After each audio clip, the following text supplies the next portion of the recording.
할렐루야. 많은 분들이 궁금해 하십니다. 아가서를 강의한다고 해놓고 왜 에베소서를 읽고 거기에 제목은 왜 아가서에 있는 포도원을 허는 작은 여우를 잡으라 이렇게 해놓으셨냐고. 오늘 읽은 이 에베소서 4장 13절에서 15절의 말씀을 오늘 본문으로 선택한 이유가 있습니다. 아가서를 강의하게 된 이유입니다. 그리고 아가서를 어떤 관점에서 4주 동안 읽어갈지를 우리가 먼저 알고, 그리고 이 아가서의 말씀을 함께 읽어가길 원해서 에베소서 4장 13절에서 15절의 말씀을 오늘 본문으로 선택했습니다. 오늘 말씀을 보면 이렇게 말씀합니다. 하나님의 아들을 믿는 것과 아는 일에 하나가 되어 온전한 사람을 이루어 그리스도의 장성한 분량이 충만한 데까지 이르라 말씀합니다. 이 온전한 사람이라는 말은 성숙한 사람이라는 뜻을 갖고 있습니다. 그리스도의 장성한 분량에 이르기까지 그리스도인은 성숙해야 한다고 오늘 본문은 말씀하고 있습니다. 그러면 한 가지 질문이 생기죠. 어떻게 해야 성숙해지는가? 그리고 왜 성숙해야 하는가예요. 14절에서 이렇게 또 이야기를 합니다. 우리가 이제부터 어린아이가 되지 아니하여 사람의 속임수와 간사한 유혹에 빠져 온갖 교훈의 풍조에 밀려 요동하지 않게 하려 함이라. 우리가 성숙해야 하는 이유, 그리스도의 장성한 분량에까지 성장해야 되는 이유는 온갖 세상의 풍조에 흔들리지 않는 믿음의 삶을 살기 위해서. 세상에 어떤 사건이 터지면 연초부터 지진이 나고 평창에서는 가스가 폭발을 하고 이게 뭔 난리래. 이런 세상 풍조에 흔들리지 않는 믿음을 가지려면, 흔들리지 않는 그리스도인의 길을 끝까지 걸어가려면 그리스도의 장성한 분량에까지 성장해야 한다 이야기합니다. 그럼 성숙해야 되는, 성장해야 되는 이유는 알겠습니다. 그럼 어떻게 해야 클까요? 애들은 잘만 먹이면 알아서 잘 크는 것 같습니다. 뭐 안 해도 그냥 삼시세끼 잘만 먹여도 크는 것 같습니다. 그런데 이 신앙은, 이 믿음은 어떻게 해야 성장하는가? 15절에 이렇게 이야기를 합니다. 오직 사랑 안에서 참된 것을 하여 범사에 그에게까지 자랄지라. 오직 사랑 안에서, 우리가 이 신앙의 성장을 이루려면 사랑 안에 있어야 합니다. 그리고 참된 것을 해야 합니다. 이 헬라 원어가 갖고 있는 뜻은 진리를 말하다라는 뜻입니다.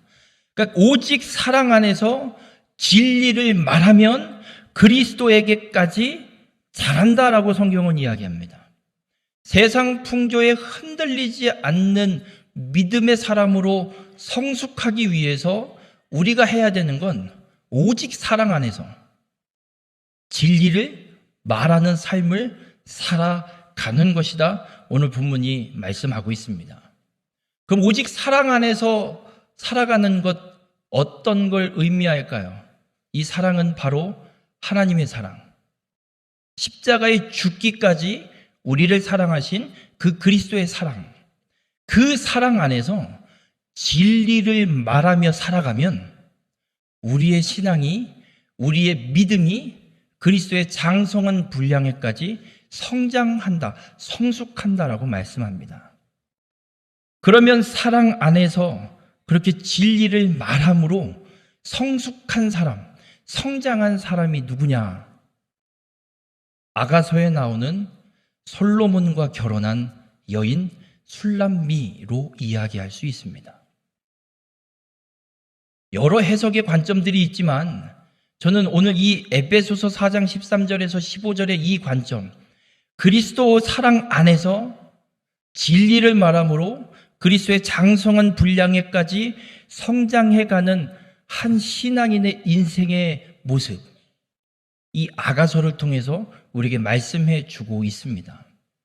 바로 솔로몬 왕이 우리의 신랑 되시는 예수 그리스도를 상징할 것이고, 솔로몬의 아내가 되는, 결혼하게 되는 술람미라는 이 시골 여인이 바로 예수 그리스도를 신랑으로 맞아들이고 믿겠다고 결단하고 주님 앞에 나온 그리스도의 신부된 성도를 상징하고 있습니다.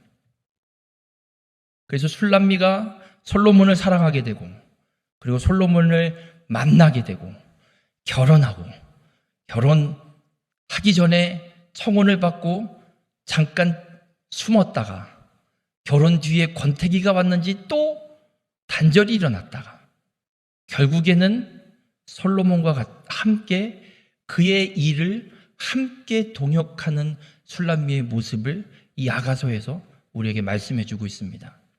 우리 모든 성도님들, 이 관점으로 아가서를 4주 동안 함께 읽어갈 것인데, 여러분들이 이 술람미가 솔로몬의 사랑 안에서 어떻게 변화되어 가는지를 깨달으시고, 우리 모두가 술람미처럼 그리스도의 사랑 안에서 그리스도의 장성한 분량에까지 이르도록 변화되고 성장하는 귀한 축복의 삶이 되시길 주님의 이름으로 축원합니다. 이 4주 동안 술람미가, 아니 그리스도의 신부된 예수 그리스도를 믿겠노라 결단하고 신앙의 삶을 시작한 한 사람이 어떻게 변하는 것이 그리스도의 장성한 분량에까지 이르는 성장인지를 깨닫고 우리 모두가 그렇게 성장하는 귀한 시간이 되시길 주님의 이름으로 축원합니다.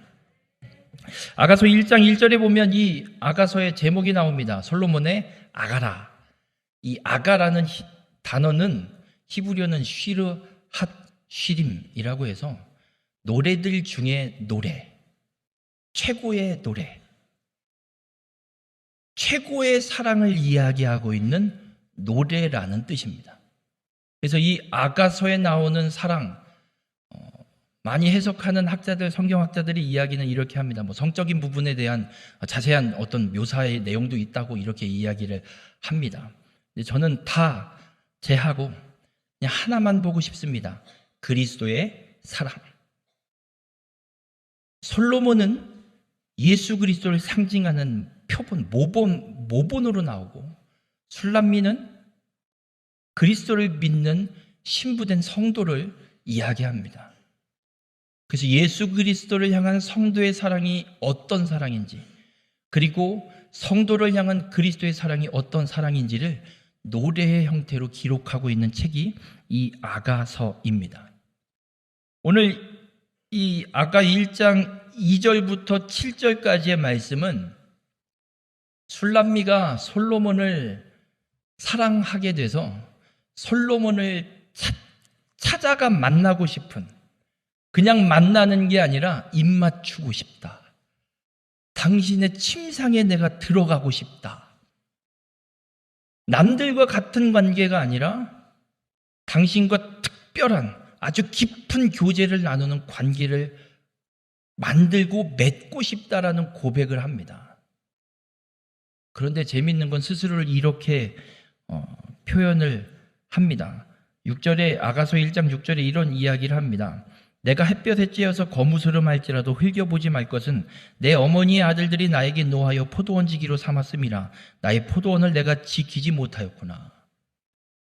무슨 말이냐면, 오빠들이 포도원에 일 시키느라고 나를 끌고 가서 일을 하다 보니 내 포도원, 내 피부는 관리를 못해서 거무스름해졌다라고 표현을 하고 있습니다. 왕 앞에 들이대는데 나랑 사귀어달라고, 나를 왕비로 맞아달라고 왕에게 들이대는 술람미의 외모는요, 시골, 죄송합니다, 천년 주제에 일만 죽어라 해서 얼굴도 까무잡잡하고 피부도 까무잡잡한 주제에 왕에게 들이대고 있습니다. 나를 왕비로 삼아주시면 안 되겠습니까? 이해가 되십니까? 여러분이라면 하실 수 있겠습니까? 못하겠죠. 술람미는 이런 정신이 있었던 것 같습니다. 솔로몬은 하나님 앞에 1,000번제를 드리고 지혜를 선물로 받았습니다. 그래서 세상의 모든 사람들이, 주변의 모든 사람들이 솔로몬을 다 좋아합니다. 오죽하면 주변의 나라의 왕들도 솔로몬의 지혜를 듣겠다고 이 이스라엘에 찾아와서 솔로몬을 만나서 이야기를 나눌 정도입니다. 웬만한 사람이라면 솔로몬을 안 사랑할 수 없을 겁니다. 저희 딸들이 좋아하는 아이돌이 있습니다. 그 아이돌, 그 나이 또래 아이들 안 좋아하는 애들은 별로 없을 겁니다. 거의 다 좋아할 겁니다. 그만큼 솔로몬도 그 시대에 웬만한 여성들이 나도 저런 솔로몬 왕과 같은 남자랑 결혼할 수만 있다면 참 좋겠다, 이런 생각을 가질 정도로 솔로몬은 모두가 좋아하는. 그런데 술람미는 한술 더 떠서 그 솔로몬을 나의 남편으로 삼고 싶다, 그와 더 깊은 교제를 나누고 싶다, 그를 내 곁에 두고 싶다라고 솔로몬을 향해 직진합니다. 그래서 솔로몬을 찾아갑니다. 도대체 솔로몬이 어디 있나 솔로몬을 만나고 싶어서 찾아가는데 결국은 찾아가서 솔로몬을 만나게 되고 9절부터 17절까지는 이 솔로몬과 술람미가 만나서 서로를 향한 사랑의 고백, 그냥 요즘 말로는 오글거리는 서로를 향한 칭찬과 사랑의 고백을 서로 교대로 한마디씩 주고받고 있습니다. 그런데 이 술람미에 대해서 솔로몬 왕이 한 가지 이런 표현을 합니다. 1장 9절에 보면 내 사랑아 내가 너를 바로의 병거의 준마에 비하였구나 라고 기록합니다. 이 바로의 병거의 준마라는 말이 무슨 말이냐면 애굽 땅에는 이 말들이 되게 특산품이었습니다. 잘 키웠고 좋은 말들이 많았습니다.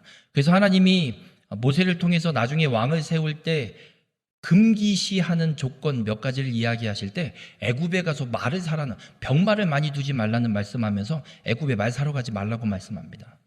그만큼 애굽의 말들이 정말 출중합니다. 그런데 바로의 병거란 얘기는 바로 왕, 그러니까 애굽의 왕의 병거를 끄는 말이면 그 나라에서 가장 최고의 말일까요? 두 번째 말일까요? 가장 최고의 말입니다. 솔로몬이 술람미를 그렇게 비유합니다. 너는 애굽의 최고의 말과 같다. 여러분, 말은 뒷걸음질을 하나요? 안 하나요? 제가 알기로는 안 하는 걸로 알고 있습니다. 말은 무조건 앞으로 달립니다. 솔로몬 왕은 술람미에 대해서 무조건 직진하는 너의 이 열정, 그 사랑의 열정에 내가 넘어갔구나. 여러분, 그리스도를 향한 이 사랑의 열정이 있으십니까? 술람미처럼 내 처지 따질 거 아니고 내 외모가 까무잡잡하든 안 하든 시골 촌년이든 아니든 그리스도라면 무조건 그리스도를 향해 달려갈 열정이 있으십니까? 주님은 우리의 그런 모습을 원하십니다. 오늘 이 술람미 1장의 모습은 예수 그리스도를 처음 믿기 시작한 신앙의 시작에 있는 사람의 모습과도 같습니다. 물불 안 가립니다. 예수님이 나의 구주셨다니, 나를 구원하셨다니, 그 예수를 내가 믿어야겠다고 결단하고 신앙의 시작을, 이 신앙의 삶을 시작하는 분들의 모습의 특징이 그렇습니다. 앞뒤 안 가리고 무조건 직진합니다. 주를 향해 달려갑니다. 제 천안에서 사역을 할 때, 전도사 사역을 할 때 무당 한 분이 교회로 전도돼서 예수를 믿고 오셨습니다. 놀랬습니다. 주일날 예배로 오시는데 한복을 차려입고 머리를 비녀까지 딱 하고 풀 메이크업을 딱 하고 오시는 거예요. 깜짝 놀랐습니다. 무당의 모습 그대로입니다. 나중에 얘기를 들어보니까 하시는 말씀이 내가 무당으로 귀신을 섬길 때도 그렇게 했다는 거예요. 새벽마다 일어나서 목욕하고 옷 딱 차려입고 그리고 시작을 했대요. 그런데 나 대신 죽어주신 예수님 예배드리러 오는데 그냥 온다고요? 새벽 4시에 목욕탕 가서 목욕을 하시고 쫙 세팅하고 그러고 예배로 오시는 거예요. 여러분, 신앙의 시작, 정말 예수님을 처음 믿어서 그 감격에 빠졌을 때의 모습이 오늘 1장의 술람미의 모습입니다. 그를 향해서 주님은 뭐라고 말씀하시냐면 칭찬만 하십니다. 술람미를 향해서 솔로몬도 칭찬해요. 네가 바로 왕의 이 병거에 준마 같구나. 내 사랑아. 왜 이렇게 칭찬만 하실까? 이때의 신앙의 모습은 어린 아이와 같기 때문에 그렇습니다. 고린도전서 3장에 보면 바울이 이런 이야기를 합니다. 형제들아, 신령한 자들을 대함과 같이 너희에게 말할 수 없어서 육신에 속한 자 곧 그리스도 안에서 어린 아이들을 대함과 같이 하노라. 그래서 젖 먹어야 되는 성도들에게는 밥을 주는 게 아니라 젖을 줘야 된다고 이야기합니다. 그래서 그 신앙의 상태, 영적인 상태에 따라서 할 말이 있고 하지 말아야 될 말이 있음을 바울은 분명하게 이야기했습니다. 지금 술람미는 막 사랑에 빠져서 딴 거 없습니다. 그냥 솔로몬만 좋아서. 신앙의 시작도 그렇습니다. 딴 거 모릅니다. 예수님이 내 대신 죽어주셨다고? 그래서 내가 구원받은 거라고? 그래서 내가 살았다고? 그럼 이 한 몸 예수를 위해 내가 바치리라. 그럴 때 예수님은 다른 이야기 하지 않습니다.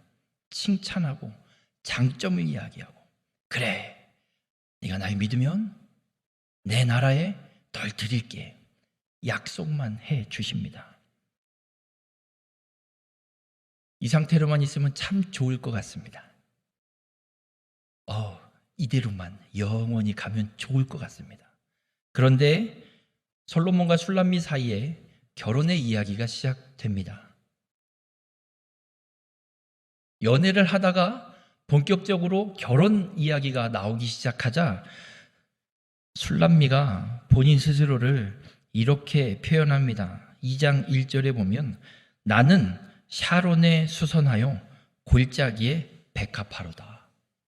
이 골짜기의 백합화라는 이야기는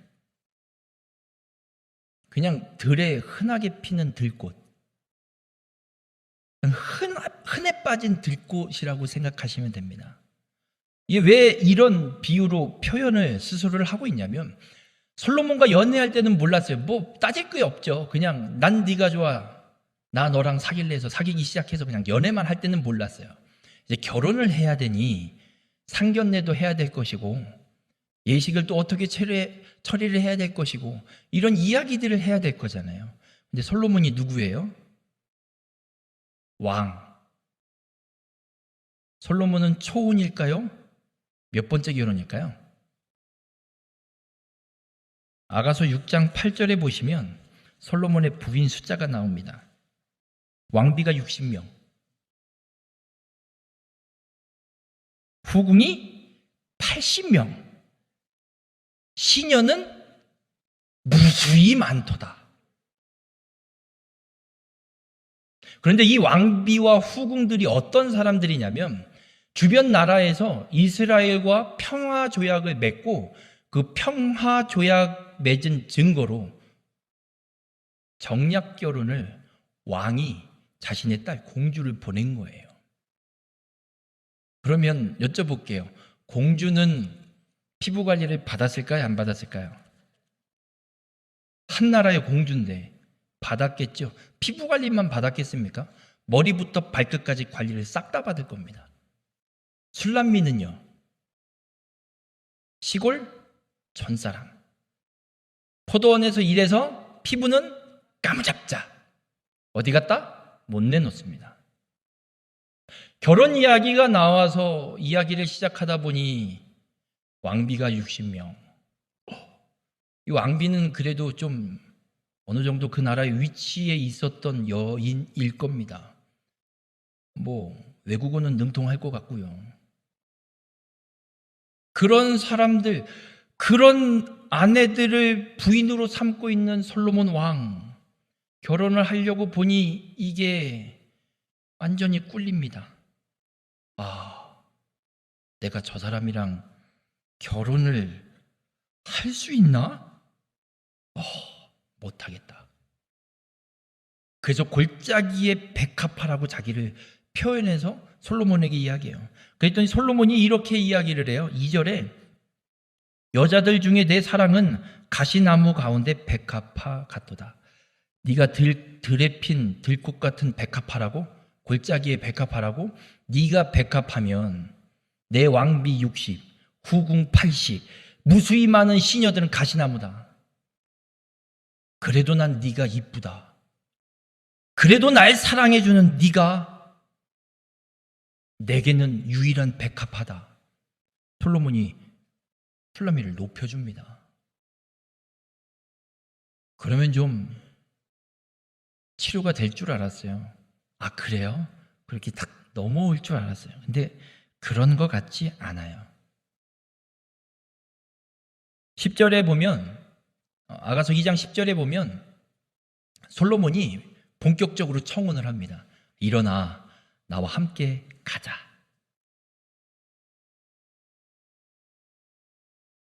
그때도 숨어버립니다.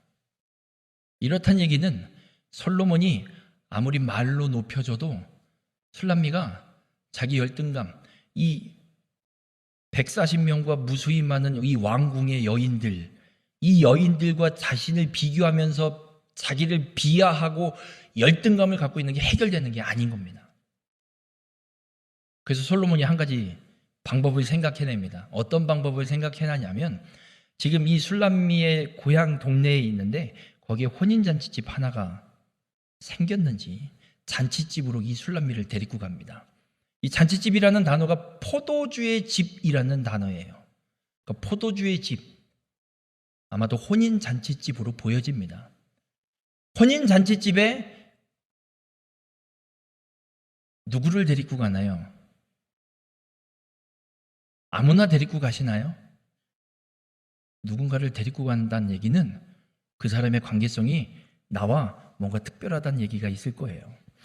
어느 이 동네의 한 혼인잔치집에 솔로몬이 술람미를 데리고 가요. 그러면 생각을 해보세요. 왕비가 60명, 어느 잔치 자리에 가면 공식적인 자리에 가면 왕이 누구를 데리고 가야 돼요? 왕비를 데리고 가야죠.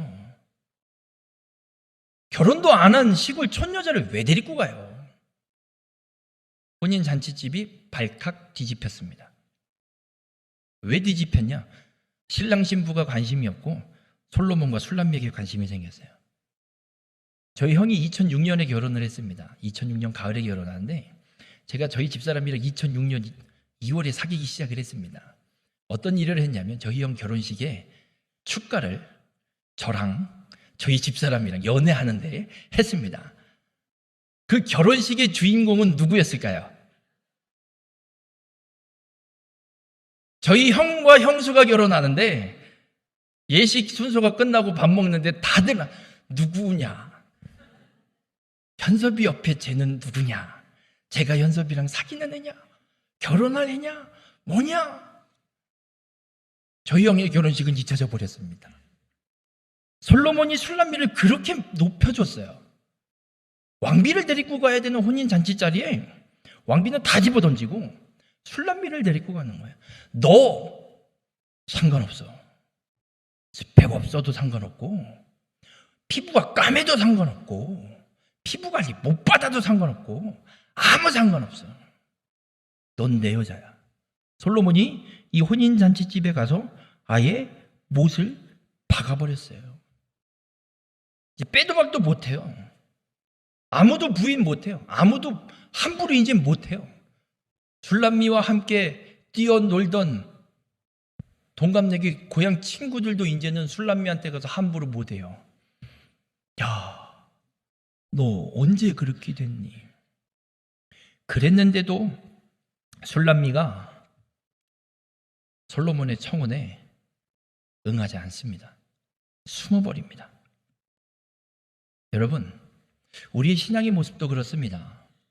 우리가 예수를 처음 믿기 시작할 땐 물불 안 가리고 직진만 하다 보니, 그러다 보니 주님이 한 말씀 합니다. 그래, 그럼 나랑 같이 갈래? 솔로몬이 술람미에게 청혼을 할 때 청혼의 내용이 이렇습니다. 11절부터 보면 겨울도 지나고 비도 그쳤고 지면에는 꽃이 피고 새가 노래할 때가 이르렀는데 비둘기의 소리가 우리 땅에 들리는구나. 무화과 나무에는 푸른 열매가 익어가고 포도나무는 꽃을 피우고 향기를 토하는구나. 나의 사랑, 나의 어여쁜 자야, 일어나서 함께 가자. 여러분, 무슨 이야기냐면 봄이 왔다는 얘기예요.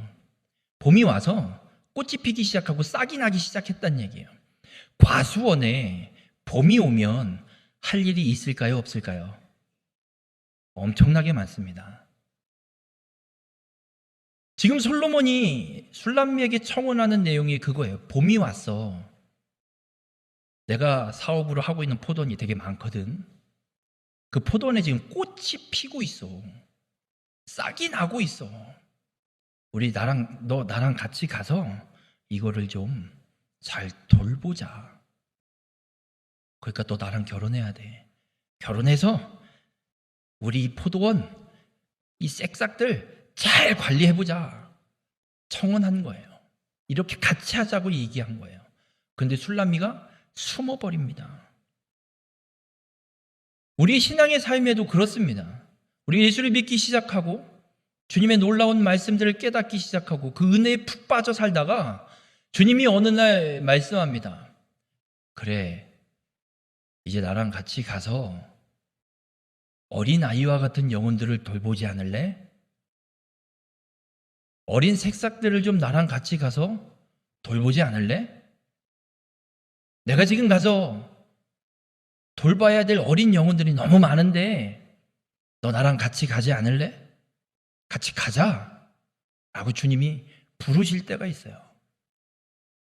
그럴 때 우리의 반응은 어떻죠? 주님, 지금은 아니고요. 요거 끝나고요. 아직은 제가 부족한 것 같아요. 권사님, 예배 대표 기도 좀 해주시죠. 목사님, 아직 안 해봤고요.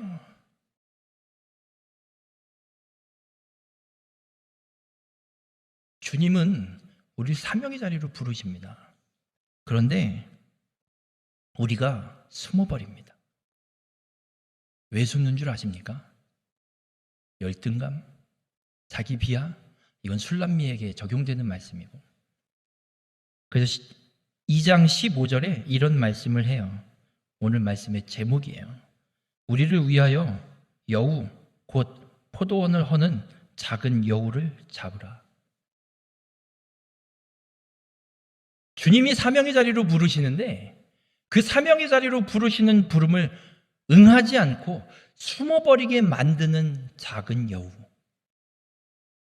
이 여우를 잡아야 된다라고 말씀하고 있어요. 여러분, 주님은 사명의 자리로 누군가를 부르실 때 막 부르시지 않습니다. 너 교회 다닌 지 5년 됐으니까 뭐 좀 해볼래? 그렇게 부르시지 않습니다. 주님은 정확하게 아십니다. 한 영혼의 상태가, 신앙의 성숙함이 어느 정도인지 분명하게 아시고 그리고 부르시는 거예요. 할만해서. 그리고 부르실 때 네가 알아서 해, 이렇게 안 하십니다. 할 만한 힘과 지혜와 총명과 능력을 하나님이 허락하십니다. 그래서 그 사명을 이루길 원하셔서 하나님이 부르시는 거예요. 그런데 내 안에 있는 작은 여우 때문에 그 주님의 부르심을 거부하고 숨고 주님과의 교제의 이 시간을 단절시켜버리는 일들이 일어난다는 겁니다. 여러분, 이 작은 여우는 정말 사소한 것에서 시작됩니다. 여러분, 부부싸움은 칼로 물베기라고 하죠. 왜죠?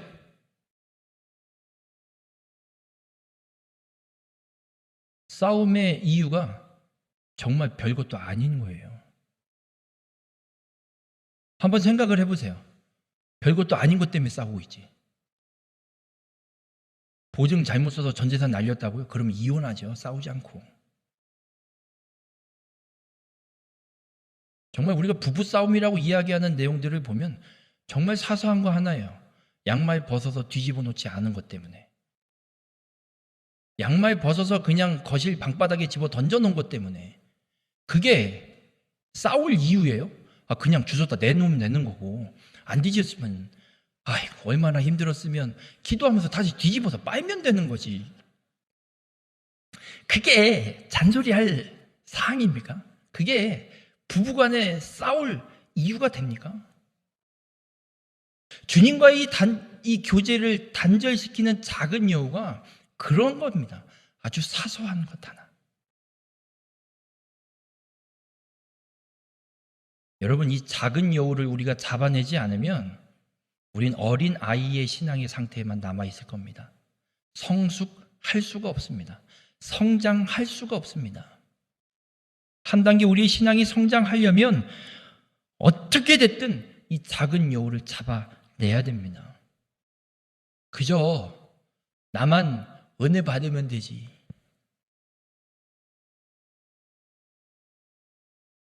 여러분, 한 가지 여쭤보겠습니다. 성경에 너만 예수 잘 믿다가 천국에 오너라 하신 말씀이 있습니까? 저는 눈을 씻고 찾아봐도 그 말씀은 못 보겠습니다. 그러면 다시 여쭤보겠습니다. 나만 예수 잘 믿으면 됩니까?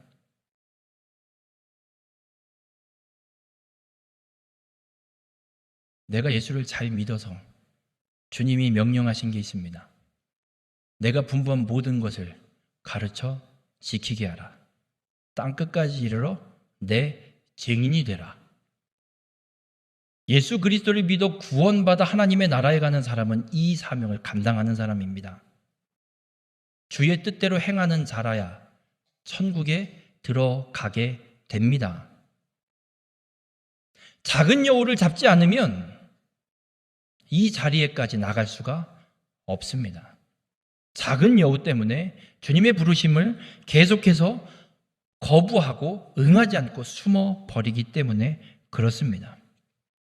바라기는 우리 모든 성도님들의 삶이 내 안에 있는 작은 여우가 무엇인지를 찾아내서 잡아내시고 주님과 더 친밀한 자리로, 주님이 부르시는 사명의 자리로 나아가서 그리스도의 신부로 끝까지 살아가시길 주님의 이름으로 축원합니다. 그럼 문제는 작은 여우를 어떻게 잡을까요? 솔로몬이 기가 막히게 잡아냅니다. 아가서 3장 1절부터 5절까지의 말씀에 솔로몬이 술람미의 이 작은 여우 열등감을 잡아냅니다. 어떻게 잡아내냐면 술람미에게 청혼을 했는데 술람미가 응하지 않고 숨어버렸잖아요. 술람미를 한 번 더 불러요. 솔로몬이 불러요. 술람미 어딨냐? 대답 안 해? 어딨어? 목소리도 안 들려줘요. 이제 대답을 안 하네. 그리고 솔로몬은 자기가 하던 일로 돌아갑니다. 어디로 돌아가느냐? 술람미에게 청혼할 때 봄이 왔으니 포도원에 가서 새싹을 돌보고 하자고 했잖아요. 그리고 지금 봄이 왔으니 솔로몬이 해야 되는 일이 그 일이거든요. 술람미가 대답도 안 하고 목소리도 안 들려주고 아예 숨어버리니까 그래 알았어. 그리고 솔로몬은 그냥 포도원에 일하러 갑니다. 왕이 일하러 갑니다. 그리고 열심히 그냥 일합니다. 그렇게 시간이 흐르다 보니 누가 애탈까요? 솔로몬이 애가 탈까요? 술람미가 애가 탈까요? 술람미가 애가 타겠죠. 그렇게 시간이 흐르고 솔로몬이 나를 찾다 이제 솔로몬이 부르는 소리가 안 들리는 거죠. 술람미가 어라? 이 사람 어디 갔지? 이제 술람미가 솔로몬을 찾아 나섭니다. 찾아 나섰는데 솔로몬이 바로 만나줬을까요? 안 만나줬을까요? 찾아 나왔다고 짜잔 하고 나타나면 술람미 이 여우 못 잡습니다. 열등감 또 도집니다. 솔로몬이 안 나타납니다. 언제까지? 술람미가 솔로몬이 있는 그 자리까지 올 때까지. 어찌됐든 과정에 거쳐서 술람미가 솔로몬을 찾았습니다. 찾고 나서는 술람미가 솔로몬을 꽉 붙잡고 그리고 이제 집으로 옵니다. 그 붙잡고 온다라는 이 단어가 어디에 사용된 단어냐면 이삭이 야곱과에서 쌍둥이를 낳았죠. 야곱이 태어날 때 뭘 붙잡고 태어났죠? 에서의 발 뒤꿈치. 생각을 해보세요. 그 태아 뱃속에서 나오는 그 아기가 뭘 안다고 발 뒤꿈치를 붙잡고 쫓아나와요. 그게 엄청나게 세게 잡고 있는 거예요. 왜? 지가 먼저 나오려고. 그 단어 야곱이 에서의 뒷 발꿈치를 잡았다라는 그 잡았다라는 단어가 오늘 술람미가 솔로몬을 찾아서 집으로 돌아올 때까지 붙잡았다는 그 단어와 같은 단어입니다. 안 놓치겠다고 꽉 잡은 거예요.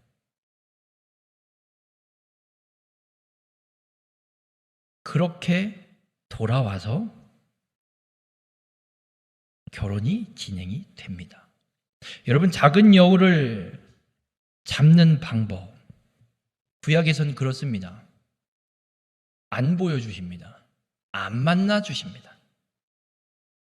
그게 없어질 때, 그 작은 여우가 드러나서 뽑혀질 때까지 주님이 안 만나주십니다. 그 경험을 한 사람이 성경에 한 명이 기록되어 있습니다. 아브람이라는 사람입니다. 아브라함에게 하나님이 약속하셨습니다. 내가 너로 큰 민족을 이루겠다. 그 말씀을 이전에 우르를 떠날 때 이미 들었겠지만 공식석상에 성경이 기록되어 있는 건 창세기 12장 75세에 하란을 떠날 때 말씀을 하고 있습니다. 75세에 큰 민족을 이루겠다는데 자식 하나 없는 아브람. 하나님이 약속하신 큰 민족을 이루기 위해서 아브라함이 인간적인 방법을 다 동원합니다. 조카 롯을 항상 데리고 다닙니다. 후계자 삼으려고. 그랬더니 하나님이 애굽 내려갔다 온 뒤로 재산 많게 불리셔서 갈라 떼놓으십니다. 그랬더니 이번에는 나이 많은 유력한 종. 그럼 하나님 얘예요? 하나님이 또 그래요. 야, 걔도 아니야. 네 몸에서 날 자. 아, 그래요? 그러면 하나 낳아야겠구나. 그래서 사라랑 작당 모의를 해서 몸종 하갈을 들여서 이스마엘을 낳습니다. 그리고 하나님한테 또 얘기해요. 하나님, 얘면 됐지요?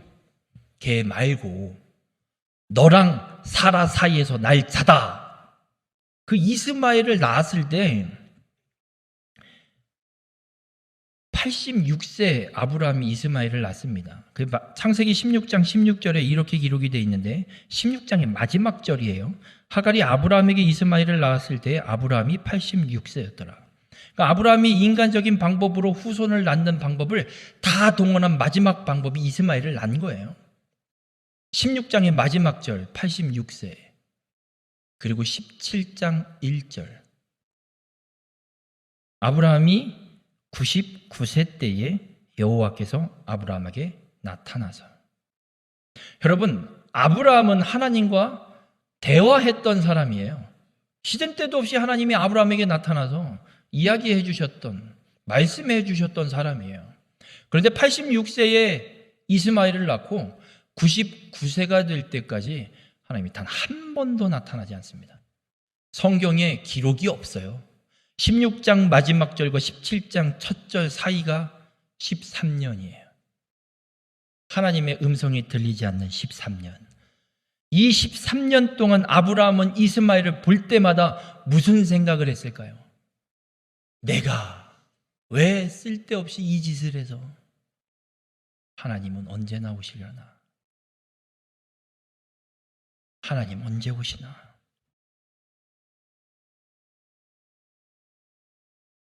여러분, 먼저는 우리 안에 작은 여우를 분별하셔야 됩니다. 내가 생각하고 있는 것, 내가 계획하고 있는 것, 하나님의 방법을 내 힘으로 한번 해보겠다고 내가 작당하고 어떻게든 해보려고 애쓰고 있는 것, 그게 작은 여우일 수 있습니다.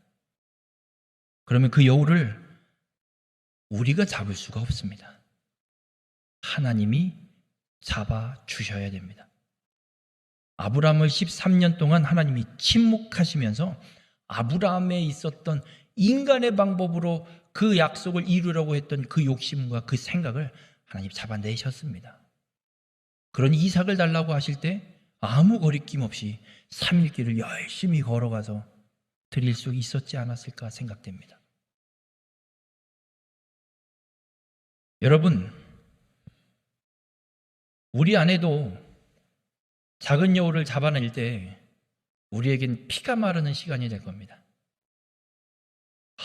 하나님, 왜 내게는 이런 일만 자꾸? 하나님께서 내 안에 있는 작은 여우를 잡아내기 위해 과정을 밟고 있는 시간일 겁니다. 믿으시길 바랍니다. 히브리서 2장 14절과 15절에 보면 이런 말씀이 있습니다.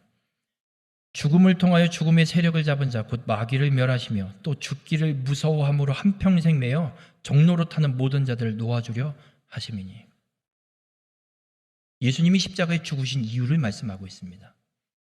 우리 안에 작은 여우를 잡아낼 때 피가 마르는 그 시간을 아브라함은 그냥 견뎌내야만 했습니다. 그런데 우리는 감사한 것, 예수 그리스도께서 이 말씀대로 십자가의 죽으심으로 죽음의 세력을 잡은 마귀를 이미 멸하셨습니다. 믿으십시오. 멸하셨습니다. 예수 그리스도를 믿는 우리에게는 승리가 이미 주어져 있습니다. 작은 여우를 잡아내는 하나님의 침묵의 시간이 피를 마르는 그런 시간이 아니라 작은 여우를 잡아내시고 하나님께서 우리를 더 한 단계 성장시키는 그리스도의 장성한 분량에 이르도록 우리를 성숙해 하시는 인고의 인내의 시간임을 우리는 감사해야 될 줄 믿으시길 바랍니다. 예수님의 제자들이 예수님이 잡히실 때는 다 도망갔습니다. 베드로는 몰라요! 저 사람 몰라요! 맹세까지 하면서 부인할 정도로 제자들이 다 도망갔습니다. 어떻게 3년 동안 따라다니기 동고동락했던 제자들이 그러죠? 그런 제자들이 어떻게 예수님의 증인이 될 수 있을까요? 될 수 없을 것 같습니다. 그런데 예수님께서 이 제자들에게, 이 도망갔던 제자들에게 약속하십니다. 내가 약속한 것이 성령이 임할 때까지 예루살렘을 떠나지 말라. 그래서 이 제자들이, 도망갔던 제자들이 모여서 기도에 힘씁니다. 약속하신 대로 성령이 임하고 성령 충만함을 받은 이 제자들이 나가서 복음을 전하기 시작합니다. 목숨도 불사하고 복음을 전합니다. 너 예수 이름으로 가르치면 죽는다. 그랬는데도 나가서 복음을 전합니다. 예수님이 잡혀가시는 게 무서워서 도망갔던 제자들의 작은 여우, 성령이 임하셔서 잡아내셨습니다. 우리가 감사한 건 아브라함은 그 인고의 시간을 다 감내해야만 했습니다. 그러나 오늘 우리의 작은 여우를 주님이 잡아주십니다. 성령을 통해, 성령의 충만함을 통해 우리의 작은 여우를 잡아내시고 주님의 사명의 자리로 우리를 부르셔서 그 사명을 감당할 힘과 능력도 우리에게 충만토록 부어 주신다 말씀하고 있습니다. 우리 모든 성도님들, 이 믿음을 가지시고 작은 여우를 잡아내시길 바랍니다. 작은 여우를 갖고 살아가는 어린 아이의 신앙으로 남아 계시지 않기를 주님의 이름으로 축원합니다. 주님은 끊임없이 우리를 사명의 자리로 부르십니다. 하나님이 가장 기뻐하시는 일, 죽어가는 한 영혼, 잃어버린 한 영혼을 다시 되찾는 이 사명의 자리로 우리를 주님이 부르십니다. 작은 여우를 잡아내고 주님의 그 부르심에 순종하는 그리스도의 신부로 성숙해지는 우리 모든 성도님들이 되시길 주님의 이름으로 축원합니다.